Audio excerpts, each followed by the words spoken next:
G'day friends and fans, welcome to Dave Talks Off Ukraine War Update for the 13th of April 2026. I'm your host, the author David Applegate. I bring you comprehensive Ukraine war updates from across the front, only there is no real front to report on. Now, of course, the problem is, as with any war, ceasefires are fragile, and the state propaganda organs of Ukraine don't have much to say. They claim Russia is violating the ceasefire, but as of a day ago, the only violation they have to report is a column of smoke rising over Dnipro city. They're accusing Russia of a drone and missile strike. Of course, across the front, Ukraine continues to fire at any drone, even if it is only aerial surveillance of the front. They have, of course, not backed down. They don't want to back down. They see backing down as a sign of weakness.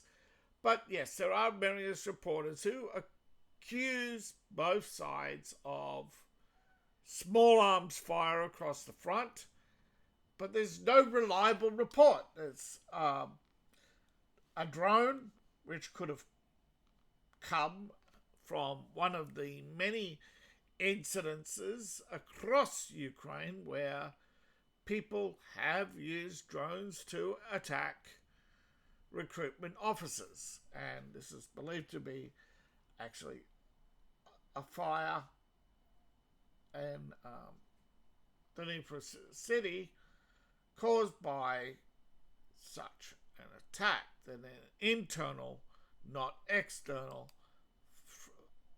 However, both sides are, in the war of words, accusing each other of breaching the ceasefire. There was a house fire and Russia gets blamed. Both have accused each other of violating the truce as the war enters its fifth year. The amount of distrust and dishonesty, frankly, is causing many to question their support of Ukraine.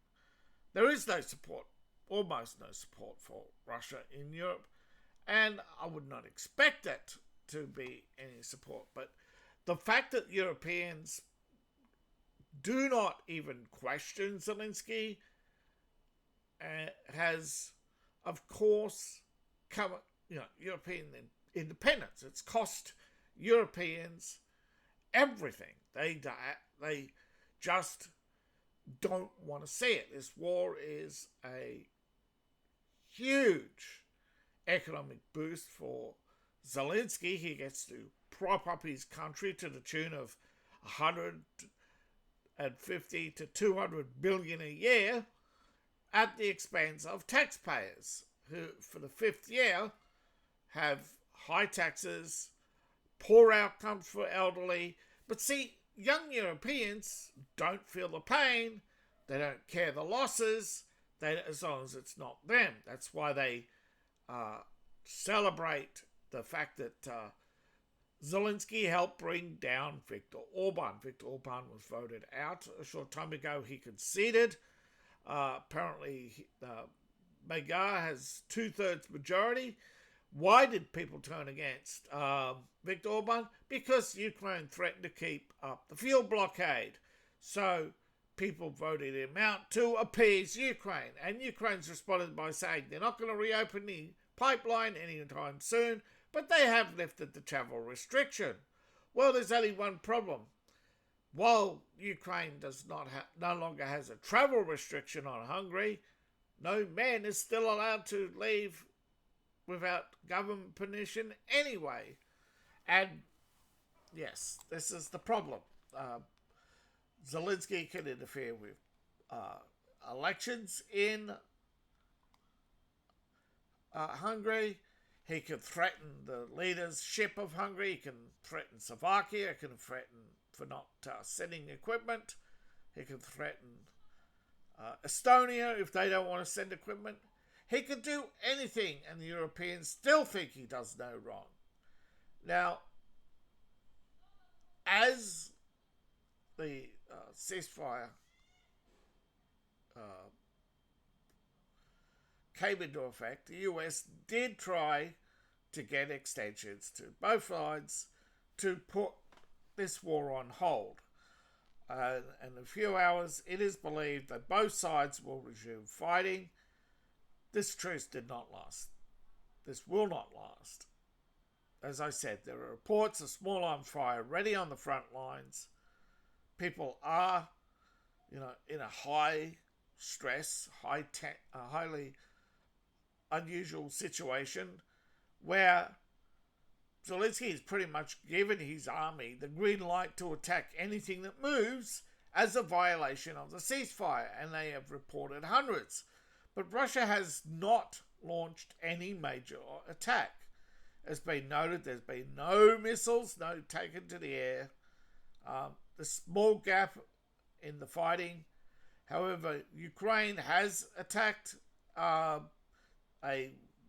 St. Petersburg, the front outside St. Petersburg. So Ukraine, while accusing Russia of many violations, the news from Al Jazeera and other organizations all pointing to Ukraine carrying out attacks on Russia, but then on their website they still claim, oh no, it's us who are attacked, we're the ones who are attacked, but you're the ones who show us a house fire without context, a file photo of a house fire, I should say, and so many do not question it.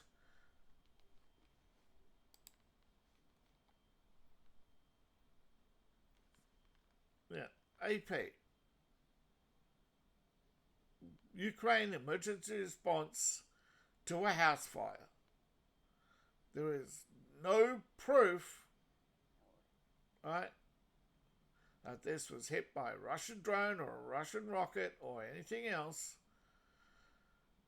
And it is an awful tragedy. But how is only one assumed death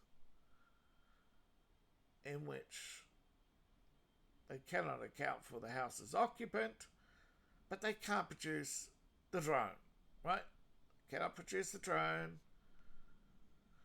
This is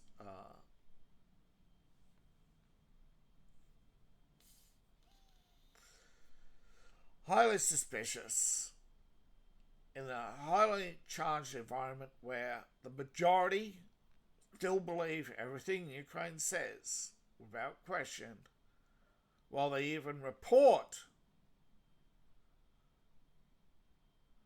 allegedly there are 2,229 violations, drone strikes and shelling. Again, there is no where's an hour ago, one battle report 12 hours ago claims Zelensky was visiting Finland, had a call with Finland, and there, a day ago, claims again in the last 24 hours, all they have is a phone call and alleged smoke rising in Dnipro from a drone attack, which, by all accounts, appears to be a gas explosion and house fire. And again, in a highly charged political situation where claiming your house was destroyed by a Russian drone gets you a hot meal from the state, a wee bit of attention, and most likely chance at relocation. So just pretend to be missing for a few hours, that's all. And allow the speculation to run wild, and then as the dust settles down, there are people on both sides who are protesting or marching peacefully about the missing. And there are thousands missing on both sides. Civilians killed by rogue operatives on the Russian border, which Ukraine still refuses to acknowledge that they unleashed a terrible blight on Russia with their mercenary army who committed atrocities in Kursk. There are burials this weekend. There are celebrations of Easter this weekend. Now, they claim that 4 people died in the drone attack. But, yeah. Again, according to Russian news, and again, this is the part where Russian news hasn't actually reported much either.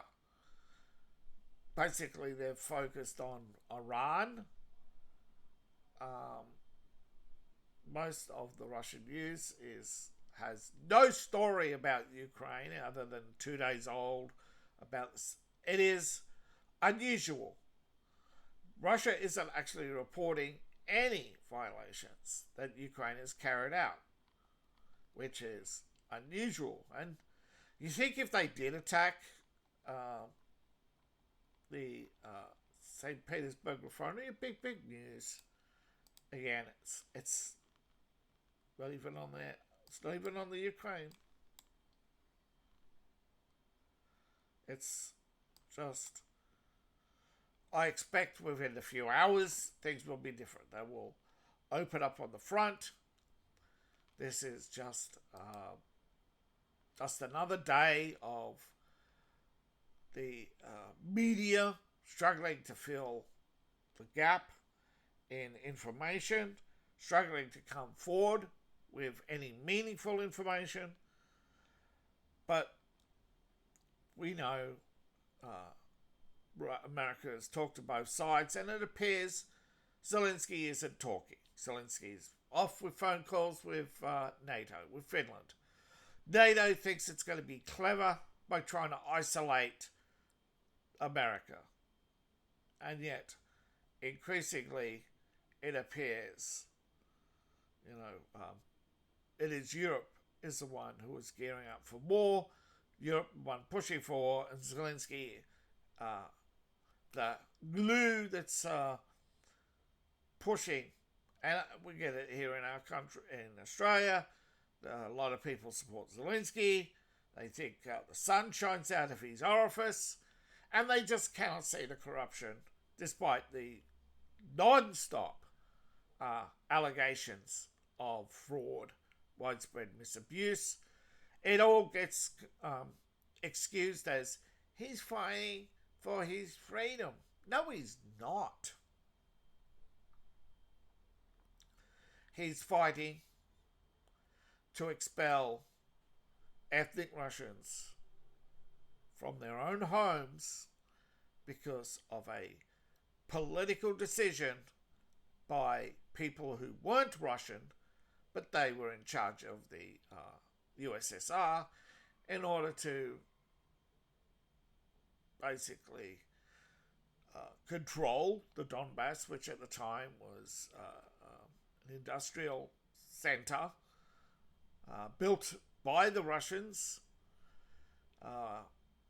though technically it was actually the railway there, and a lot of the industry was built by a Welsh engineer in the 30s, and a lot was destroyed during World War II.